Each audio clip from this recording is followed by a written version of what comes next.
اقرار بھی آپ کے پروگرام کی طرف آنا چاہ رہا تھا سریام ضرور آئیے. اور آپ کو سب سے پہلے بتائیں کہ اپنے اوپر جب تنقید ہو رہی ہوتی ہے یا آپ کی کوئی پیروڈی کر رہا ہوتا ہے تو کیسا لگتا ہے؟ سریام کی ایک پیروڈی ورژن میں نے دیکھی ہرے عام اچھا ہاں کچھ عرصہ پہلے چلا. یا اس نے اس کو سریام کو بیچ میں یہ ڈال کے سڑے عام کر دیا, مطلب کہ وہ ایک مطلب کہ وہ مذاق کریٹ کرنے کی کوشش کر رہا تھا, تنقید کرنے کی کوشش کر رہا تھا. تو جب دیکھتے ہیں کہ آپ کے ایک اتنے بہترین پروجیکٹ کے اوپر کوئی تنقید کر رہا ہوتا ہے یا آپ کے اوپر تنقید کر رہا ہوتا ہے, دو الگ الگ چیزیں. دیکھیں ایک تو تنقید ہے اور ایک ہے آپ کہہ رہے ہیں پیروڈی. پیروڈی مجھے لگتا ہے کہ یہ تو بڑی عزت کی بات ہوتی ہے کہ لوگ اس یعنی جس طرح میں ہمیشہ سمجھتا ہوں, چاہے وہ سہیل وڑائچ صاحب کی کوئی پیروڈی کرتا تھا یا مختلف ہم جو ڈمیز بنا کے آج کل مختلف جو کامیڈی پروگرام ہیں ان کے اندر, تو وہ تو مجھے لگتا ہے کہ ایک آنر اور ایک عزت کی بات ہوتی ہے. اس میں تو کسی کو بھی وہ ناراض نہیں ہونا چاہیے, خفا نہیں ہونا چاہیے انٹل کہ کوئی ذاتی حملہ نہ ہو یا اس کے اندر کوئی ایسی چیز نہ ہو. اور تنقید کے حوالے سے تو حمزہ میرا ہمیشہ یہ موقف رہا ہے کہ آپ ہمیشہ اس بات کے امکان کو زندہ رکھیے کہ میں غلط ہو سکتا ہوں اور آپ ٹھیک ہو سکتے ہیں. میری رائے ہے, اس رائے کا میں اظہار کر رہا ہوں. کبھی بھی یہ نہیں کہ حتمی کوئی فیصلہ میں سنا رہا ہوں. اور میری خواہش ہے کہ پاکستان میں بھی اوور آل شاید ہی کبھی زندگی میں یہ ماحول بن جائے. لڑائی شروع وہاں ہوتی ہے کہ نہیں تمہیں نہیں پتا. اچھا پہلا پروگرام کون سا کیا یا پہلا چھاپا کون سا کیا, کیونکہ پہلا چھاپا یا پہلا پروگرام ہمیشہ یاد دو پروگرام یوں کہہ لیں, جب شروع کیا نا تو تب سریام نہیں تھا. تب ہم نے آج فرض کریں ایک سلاٹ خالی ہوا تو چینل نے کہا یار تم آج اس پہ کچھ کر لو اسپیشل پروگرام, تو اس کا نام ہی ARY اسپیشل تھا. ٹھیک ہے, اور اس کا ایک گرافکس بنے ہوئے تھے آلریڈی, کسی بھی جگہ فٹ کر دیتے تھے ان کو. تو اس پہ تو اس دن مجھے یاد پڑتا ہے رمضان کے مہینے میں 100 لوگ ٹارگٹ کلنگ کے ذریعے مارے گئے تھے کراچی میں ایک دن میں. تو اس پہ ہم نے ان کے گھروں میں جا کے اور وہ ریکارڈ کیا تھا. سوری اینڈ آئی ریمبر کہ جنا اسپتال میں ایمرجنسی کے باہر سے میں ایک لنک دے رہا تھا, پیچھے ایمبولینس آ کے رکی اور اس میں انہوں نے وہ دروازہ کھولا پیچھے جو اس کی ایمبولینس کی, اور لاشیں گرتی ہوئی فیل ہوئی نیچے, اور میں وہ لنک دیتے ہوئے رو پڑا, روحانسا ہو جاتے ہیں جیسے آپ. تو وہ اسی دن ریکارڈ کیا, اسی دن جلدی ایڈٹ کر کے اس کو آدھے گھنٹے کا وہ سلاٹ میں ملا, تو ہم نے چلا دیا. اور میرا خیال ہے اس زمانے میں ARY کی اس وقت تک کی بڑی ریٹنگز میں سے ایک تھی جو آ گئی, اور مینجمنٹ نکل رہا ہو انو پکا کرو. تو ہم کو 3-4 مہینے پہلا شو تو یہ ہو گیا, تو 3-4 مطلب کہ آپ کو وہ جو یہ آغاز کچھ اس طرح سے ہوا کہ نارملی میں نے دیکھا ہے کوئی بھی اسپیشل سلاٹ بنے تو وہ کوئی بھی نیوز اینکر کہتے ہیں کہ یار تو دیکھ لینا ذرا. تو میں نے کہا میں باہر سے کروں گا, انہوں نے کہا ٹھیک ہے کر لو. آج 100 لوگ مرے, میں چلا گیا, لوگوں کی فیملی سے بات کی, وہ رو رہی تھیں, ایک خوف کی فضا تھی, خبر گرم تھی. بس اللہ نے پتہ نہیں کیا اس میں, مطلب کہ اللہ تعالیٰ نے اس طرف کا کوئی راستہ بنانا تھا. پھر 4 مہینے تک ہم یوں ہی کرتے رہے اسپیشل پروگرام ARY اسپیشل کے نام سے. جب پہلے ہی شو کی بڑی ریٹنگ آ گئی تو انہوں نے کہا یار منڈا تو ٹھیک ہے, ذرا پکا کر لو. تو مجھے کہا گیا یوں کر لو. تو جو بھی ہم نے بعد میں کیے وہ ٹھیک رہے شوز. ظاہر ٹاپ تو نہیں ہوئے لیکن وہ ریٹنگز کے اعتبار سے اس زمانے میں وہ ٹھیک شوز تھے. تو پھر مجھے کہا گیا کہ یار اب اس کا کوئی نام رکھ لو اور اس کو کنٹینیو کرو. تو پھر ہم نے اس کا نام 2 نام سوچے تھے, میں شاید بتاتا ہوں. ایک نام تھا انکار, اقرار کے ساتھ, یہ آپ نے بتایا تھا مجھے, اور ایک تھا سریام. تو پھر سریام ہم نے ساروں نے ووٹنگ کے ذریعے سے. یہ جونرا اس وقت بھی میرا خیال ہے 1-2 لوگ تو کر رہے تھے. اور میں بتا دیتا ہوں آپ کو کون کر رہا تھا. اس میں ایک جمیل فاروقی صاحب تھے, وہ سڑک کنارے کے نام سے CNBC تھا غالباً یا سما کا ایک اور انیشیٹو تھا, اس پہ وہ انہوں نے ان کے 2-4 پروگرام. علی ممتاز, مجھے علی ممتاز یاد نہیں ہے. ٹھیک ہے, میرا خیال ہے علی بھائی نے شاید بعد میں شروع کیا, مجھے آئی ڈونٹ نو. مجھے وہ جو مجھے یاد ہے میں بتا رہا ہوں. ایک ویلیو ٹی وی تھا حمزہ, ٹھیک ہے, وہ پتہ نہیں کدھر چلا گیا. ان کا وہ اینکر کا نام بھی مجھے یاد نہیں ہے, شو کا نام بھی یاد نہیں. وہ پروگرام کرتے تھے وہ ویلیو ٹی وی پہ, وہ ان کا مجھے شو یاد ہے. وہ کبھی کوئی بندہ خدا کبھی آ جائے کوئی نام مجھے, تو میں ان سے ملنا چاہوں گا. اسی جانر پہ تھا. ہاں اچھا شو تھا. اور یہ آپ نے کیسے ڈیسائیڈ کیا, کیونکہ آپ کی میں پرسنالٹی کو جانتا ہوں, آپ بڑے جو ہے شگفتہ انداز میں گفتگو کرنے والے, بڑے مار دھاڑ والا تھا کہ یہ تم نے کیسے کیا, اس کو پکڑو, اس کو, یہ کہاں سے آیا ایک نیوز اینکر. یار یہ مجھے نہیں پتا تھا. میں تو ایک بھائی شاعر قسم کا آدمی تھا. گورنمنٹ کالج میں جب تک تھا ہم نظمیں کہتے تھے, کتابیں پڑھتے تھے, تقریریں کرتے تھے. ہاں تقریر میں اگریشن ضرور ہوتا ہے. ڈیکلیمیشن کے ہم بڑے بےتاج بادشاہ تھے, جو روایتی طرز تقریر ہے نا جس میں آپ بہت ہی, تو وہ اس حد تک تھا. لیکن بطور مجموعی میری شخصیت میں کسی کو تو کہنا, کسی کے ساتھ لاؤڈ بات کرنا, یہ تھا ہی نہیں. وہی بات کہ جس طرح کہ آپ عام طور پر بیچارے چھوٹے موٹے دانشور ٹائپ کے لوگ ہوتے ہیں, اس طرح سے تھا کہ کتابیں پڑھنے کا. واللہ عالم وہ پھر سریام میں آ کر سچویشنز نے مجھے شاید بتایا کہ میرے اندر یہ ہے. سینئر نے یا پروڈیوسر کبھی نے یہ شیپ کیا, سوچ کے نہیں گیا کہ میں نے تو اس کی ایسی کی وہاں. اور میں آپ یقین جانے میں نے بڑے سے بڑے مجرم سے بھی بڑے آرام سے بات کی ہمیشہ, انٹل اور انلیس اس نے آگے سے کوئی بےہودگی نہیں کی یا کوئی لاجیکل بات نہیں کی, تو وہ بہت ہی نیچرل کچھ اسپائک ہوا تو آپ نے ہوا. جا کے عوامی کیوں نہیں شروع کیا؟ آپ نے جا کے یہی کیوں شروع کیا کہ یار میں نے اس کو پکڑنا ہے، اس کو یہ کائنڈ آف ایکسپوز ہو یا کائنڈ آف تھوڑا ہاں سا یہ وہی بات کہ میں نے کوئی اس پہ کوئی یہ نہیں کہ کوئی ریسرچ کی تھی کہ کیا چلے گا کیا. مجھے لگتا تھا اس طرح مثلا میرے ذہن میں جو پہلی تھاٹ یاد ہے نا مجھے وہ یہ تھی کہ یار آج تک ہم یہ سوچتے آئے ہیں کہ اینٹیں ملتی ہیں مرچوں کے اندر پیس کے ملاتے ہیں. یہ کہاں ملتی ہیں دیکھوں ذرا. یہ پتہ تو لگنا چاہیے, پتہ تو ہو تو سکتا ہے یار یہ کہ کہاں ہوتی ہیں. پھر ایک دوسری تھاٹ جو مجھے یاد ہے وہ یہ تھی کہ یار یہ ہم کہتے ہیں بچے چھوڑ جاتے ہیں بھیک مانگنے کے لیے سڑکوں کے اوپر, رات کو ہی اٹھا کے لے جاتے ہیں. تو ہم 2 دن اگر کسی گاڑی میں کیمرہ لگا کے بیٹھے رہیں پھر کون چھوڑ کے جاتا ہے کون لے کے جاتا ہے. تو اس طرح کی چیزیں تھیں کہ یار آج تک ہم پڑھتے رہے ہیں جو چیزیں وہ ویژولی بھی تو دیکھیں کہ ہوتی ہیں یا نہیں ہوتی.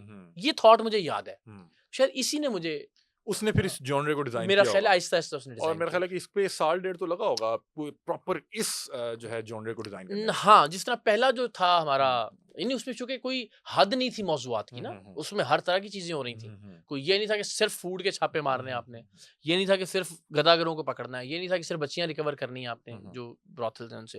تو پہلا شو سرعام کا جو تھا وہ یہی تھا کہ میں نے بھیس بدلا, پورا فقیر بنا. اب آج کل تو بہت سارے شو بڑا وہ ابھی بھی میرا خیال سوشل میڈیا پہ پڑا ہوا ہے یوٹیوب کے جو اے آر وائی کے وہ سرعام کا یعنی انڈر دا بینر آف سرعام جو پہلا شو تھا وہ تھا. اور پھر اس کے بعد ظاہر ہے پھر جو موضوع آتا تھا جو کچھ سجیسٹ کرتا تھا جو ہمارے دماغ میں آتا تھا, ہم نے پھر مشاہیر کی قبریں بھی دکھائیں اس کے اندر, پورا شو قبروں کے اوپر. اور وہ میرا خیال اب تک کا سرعام کا سب سے بہترین شو تھا. 22 سال سے جو اغوا ہوئی بچیاں تھیں ان کو ریکور بھی کیا. کوئی ایسا پروگرام جو ریکارڈ کیا ہو وہ رکوا دیا گیا ہو یا آپ نے خود اس کو جو ہے آن ایئر نہ کروایا؟ میں کچھ عرصہ پہلے تک تو حلفاً یہ کہتا تھا کہ ایسا کبھی بھی نہیں ہوا کہ کوئی شو جو ہے نا وہ رک گیا ہو. مگر ہم نے ایک شو روکا اور اس پہ بڑی پھر تنقید بھی ہوئی. وہ شو تھا حمزہ سول ایویشن کا. ٹھیک ہے. کووڈ کے زمانے میں ہمیں ایک بچی نے اپروچ کیا, اس نے کہا جی میرا نا جنسی استحصال ہوا ہے, فلاں ڈائریکٹر نے یہاں پہ میرے ساتھ یہ کیا. میں نے کیا ہے تو اب ہمارے پاس کوئی ایویڈنس ہے اس کا یا ہم ریکارڈ کر سکتے ہیں؟ اس نے کہا جی وہ تو کوئی نہیں ہے, لیکن میں آپ کو بتاتی ہوں کہ یہ لوگ جعلی ویکسین کے سرٹیفکیٹ بھی بنا رہے ہیں. ٹھیک ہے. ہم نے کہا چلو تم حلفاً کہہ رہی ہو کہ تمہارا استحصال ہوا ہے, اس کا تو ثبوت نہیں ہے اور اب تم اس سے دوبارہ کانٹیکٹ میں بھی نہیں آ سکتی, لیکن یہ کر کے کم سے کم اس کو سزا دینے کی کوشش ضرور کرتے ہیں. اور یہ سیلف بڑی بات ہے کہ جعلی ویکسین کے سرٹیفکیٹ بن رہے ہیں سول ایویشن کے سرکاری اسپتال سے. ہم نے وہ بنا لیا, وہاں سے بنوا لیا پیسے دے کے جعلی ویکسینیشن کا سرٹیفکیٹ, ہاں ویکسینیشن کا سرٹیفکیٹ ہی.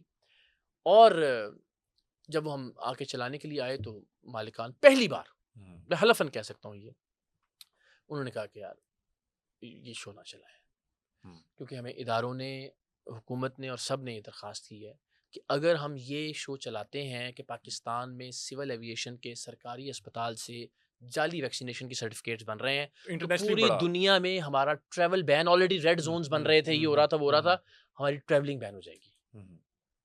مجھے اس وقت یہ لگا کہ یہ بات لو, ورنہ میں ہمیشہ مالکان سے بہت سارے معاملات میں لڑا ہوں جھگڑا ہوں اور ہم نے وہ شو آن ایئر کیے ہیں. ٹھیک ہے 2 ہفتے بعد کیا, ہفتہ پہلے کیا, تھوڑا چینج کر کے, لیکن پنگا پورا لیا ہم نے. ایک جو ہے نا ان کی محبت ہے کہ وہ بچوں کی طرح بیٹوں کی طرح ہم نے ضد بھی کیا اور لڑائی جھگڑا بھی کیا. تو وہ پہلا پروگرام تھا جس پہ میں کنونسڈ تھا کہ یہ شو نہیں چلنا چاہیے. ہم نے وہ شو نہیں چلایا. اس لڑکی نے آ کے ویڈیو بنائی کہ جناب انہوں نے پیسے لے لیے ہیں اور پتہ نہیں کیا کیا اور سارا. پھر وہ ایک وقت آیا میں نے آ کے پھر اس کی ویڈیو بنا کے جتنا میں چھپا کے کوئی وضاحت لفظوں میں دے سکتا تھا, میں نے کہا کہ بھائی یہ معاملہ یہ شو ہو نہیں سکتے. کہ لوگوں کو لگتا ہے کہ جی بلیک او بھائی جب ARY سے کیمرہ نکلتا ہے, اس ٹیپ نکلتی ہے, بیٹریاں کتنی ہیں, مائک کون سا ہے, گاڑی کون سی ہے, کدھر شوٹ پہ جانا ہے, کیا ہو رہا ہے, پوری ٹیم ہے آپ کے ساتھ, اس میں ڈرائیور ہے, اس میں ہیئر ڈریسر ہے, آپ کنٹرول ہی نہیں کر سکتے. اور بھائی نہیں کر سکتے آپ کہیں کہ میں اکیلا بندہ تھوڑی کہ جا کے چلانا, وہ بندہ جا کے بتائے گا کہ کراڑ نے پروگرام کیا اور اس نے چلایا. کیسے ہو سکتا ہے یار یہ؟ بالکل ایسے. اور آج تک 15 سال ہو گئے یار, کوئی ویڈیو, کوئی آڈیو, کوئی کچھ تو آپ دکھا دیں کہ بھائی بلیک میلر. تو میں یہ کہتا ہوں 15 سال میں میں نے 1000 2000 4000 لوگوں کو تو میں نے پکڑا ہوگا نا. ان کی فیملیز بھی ہوں گی, ان کے دوست بھی ہوں گے, ان کے رشتہ دار بھی ہوں گے, ان کی طرح کا کام کرنے والے اور لوگ بھی ہوں گے. تو ان کے پاس تو صرف ایک ہی حل ہے نا کہ یار تو پھڑیا گیا یار, او یار بلیک میلر ہے, پیسے مانگ رہے ہیں تو اسی نہیں دیتے تو یہ. اس کے علاوہ کیا یہی ایک پروگرام رکا تھا یا اس کے علاوہ بھی کوئی پروگرام؟ ہاں اچھا یاد کرا رہے ہیں. مجھے جو یاد پڑتا ہے ایک وہ ہے, ایک حالیہ دنوں میں اسلام آباد میں ڈپلومیٹک انکلیو کا ہم نے ایک پروگرام کیا تھا. وہ میں اس کی تفصیل اس لیے نہیں بتا سکتا کہ وہ پھر تفصیلی بتا دی تو اس کے روکنے کا مقصد اچھا، بہت ہوتا میں ہے. اور اس میں بھی یہی یہی تھا کہ پاکستان کا انٹرنیشنلی اس سے پرابلم ہوگا. میں آپ سے یہی پوچھنے لگا اتنا تھا. بتا دیا ہاں ڈپلومیٹک میں انکلیو پوچھنے یہی لگا تھا کہ کیونکہ آپ کی ٹیم میں بہت سے لوگوں سے میری اللہ دوستی بھی ہے, اوکے. تو انہوں نے مجھے بتایا کہ ہم نے اسلام آباد ریڈ زون میں بس پروگرام بس کیا, اتنا ہی رکھیے گا اس کو تو مزید. ہاں ہاں تو اچھا وہ کہیں لگا نہیں. ہاں وہ چونکہ اس میں بھی اداروں نے ایجنسیز نے کہا کہ اس سے چونکہ ڈپلومیٹک انکلیو ہے, ریڈ زون ہے, تو اس سے پھر اوور آل ایک سوالیہ نشان پیدا ہوگا. دیکھیں جہاں پہ مجھے لگتا ہے واقعتاً لاجیکل بات ہے اور کسی کا انٹرسٹ اس سے وابستہ نہیں ہے, واقعتاً پاکستان کو اس سے کوئی پرابلم ہو سکتا ہے ڈپلومیٹک سطح پہ یا کسی بھی طرح سے. میرا خیال ہے آپ کی اور میری ہم سب کی ذمہ داری کہ وہاں پہ ہم اپنے شو پہ اس مفاد کو ترجیح دیں. اور میں کبھی اس حوالے سے بات کریں گے, یہ جو دوسرا ریڈ زون والا پروگرام تھا کہ وہ کیا تھا, کیا اس میں میرا خیال ہے جس طرح میں آج سول ایویشن والے پروگرام پہ بات کرنے کی پوزیشن میں, کچھ عرصے میں شاید آ جاؤں گا اس پوزیشن میں کہ ذرا وہ معاملہ تھوڑا سا اس طرح سے سینسیٹیو نہ رہے. ترس آیا پروگرام کرنے کے بعد, یا یہ محسوس ہوا کہ یار میں اس کے ساتھ زیادتی کر ہر دی؟ بار یار مجھے لگتا ہے ہم کون سا دودھ کے دھلے ہوئے ہیں. مجھے لگتا ہے میں اگر اس کی جگہ ہوتا, اس کے گھر میں پیدا ہوا ہوتا, اس کے ارد گرد کے جو لوگ ہیں ان کی ماحول میں پرورش پائی ہوتی, اس جیسے میرے حالات ہوتے, تو شاید میں بھی یہی کر رہا ہوتا. میں کسی پہ ترس آ کے کہا کہ نہیں کہ یار اس کی غلطی اتنی بڑی نہیں ہے, یا اگر یہ لگ گیا تو اس کی ساری زندگی تباہ ہو جائے گی, اس اعتبار سے کوئی ڈراپ کیا؟ میں کام پہلے پورا کرتا ہوں, پھر وہ ہم کرتے ہی نہیں. یا کوئی پروگرام کر کے ایسے ہوا کہ یار یہ لگتا ہے کہ کسی نے ہمیں غلط استعمال کر لیا, یا یہاں پہ میرے سے کچھ غلطی ہو گئی ہے؟ یہ تو دیکھیں آپ استعمال تو علی حمزہ ہوتے ہیں, بالکل ایسے ہی ہے. یعنی یہ تو ہو سکتا ہے کہ آپ کو یہ ریئلائزیشن ہو کہ چونکہ مجھے یہ جعلی کریم والا فیس کریم والا چھاپا ایک انفارمر کروا رہا ہے, اس کا اپنا کوئی انٹرسٹ ہوگا, اس کا ہو سکتا ہے کسی یار کی اپنی کریموں کی فیکٹری ہو. بالکل ایسے ہی ہے. تو یہ تو دیکھیں میں ہمیشہ ایک بات کرتا ہوں کہ جو آپ کے انفارمرز ہیں نا, وہ کوئی تہجد گزار تو نہیں ہو سکتا. بالکل ایسے وہ وہی لوگ ہوں گے جو شراب کے اڈوں پہ بیٹھتے ہیں, جو جسم فروشی کے اڈوں سے جن کے تعلقات ہیں. تو یہ ایک بڑا ٹرکی قسم کا جو پولیس کا کام ہوتا ہے نا مخبروں کے توسط سے, اسی طرح سوشل میڈیا, آپ بھی اس بات سے ایگری کرتے ہوں گے کہ یہ نہیں ہو سکتا کہ جو انفارمیشن دینے والا ہے وہ بہت ہی کوئی پاک باز قسم. اور میں یہ ہمیشہ اکثر میں یہ سوچتا بھی ہوں کہ ممکن ہے یہ بھی ہوتا ہے کہ جب وہ کوئی شو آپ کو ریکمینڈ کرتا ہے یا کرواتا ہے, وہ بھی ہو چاہے پولیس بھی ہو, یہ ہو سکتا ہے کہ بعد میں وہ کہنا ہو کہ ہاں پر میں دوبارہ لے آواں گا اقرار اللہ سندھ. میں نے تو اکثر محسوس کیا یہ مجھے لگتا ہے شاید اس وجہ سے بھی بدنام ہو جاتے ہوں گے کہ لو جی اقرار اللہ سندھ ٹیم نے پیسے لے لے. ایک میں تو اس چیز کو محسوس کیا کہ ہم جس شخص کو جو ہے پکڑا کے آتے ہیں, وہ پولیس والے ہمارے نام پہ پیسے ہڑ لیتے ہیں. یہ میں نے بڑی بار سنا, انہوں نے کہا جی نہیں پیسے پولیس والے کیا کرتے ہیں. یہ میں نے شروع میں بڑا فیس کیا, بعد میں کہیں کوئی ملا نا کہ اقرار بھائی یار دیکھیں آپ نے کام, آپ نے ریڈ کیا, ٹھیک کیا تھا, چلیں سمجھ میں آتا ہے. پولیس والوں کو ہم جو ہے نا وہ 10,000 روپیہ ہفتہ دیتے تھے, انہوں نے 20,000 روپے کر دیا. وہ کہتے ہیں اب اقرار الحسن کو بھی 10,000 روپے دینا ہم نے, یعنی آپ کے نام پہ وہ پولیس نے ہفتہ ڈبل کر دیا. ہاں, اور کئی بار جو سورس ہوتا تھا وہ آپ کے پاس پروگرام اس لیے وہ پروگرام اس لیے لے کے آیا ہوتا تھا کہ اس کو وہ پیسے نہیں دے رہا, تو وہ اس کو چھاپا ڈلواتا, اس کو بھی چھاپا دلوائے گا, اس کے بیاف پہ 4 اور لوگوں سے بھی پیسے لے گا کہ اقرار آ اور جائے گا. ہم نے ایسے بہت سارے لوگوں کو پکڑا اپنے شو کے اندر. پہلا شو ہی ہم نے جب اپنا ایک کیمرہ مین اور اپنا ایک انفارمر پکڑا تھا, وہ اسی چکر میں تھا کہ وہ ڈاکٹروں سے پیسے لے رہے تھے کہ پیسے دے دو نہیں تو تے اقرار. معاملہ تو ہے تھوڑا سا بالکل ایسے ہے, اس پہ بڑا میرا خیال ہے کہ تحقیق کرنے کی ضرورت ہے. اور یہاں پر میں ہمارا دکھ سمجھا ہے, بالکل ایسے ہے. اس میں آپ کو پتہ ہی نہیں ہوتا کہ کون آپ کے نام کا استعمال کر کے کہاں پہ کس کو جو ہے لوٹ رہا ہے. اچھا اقرار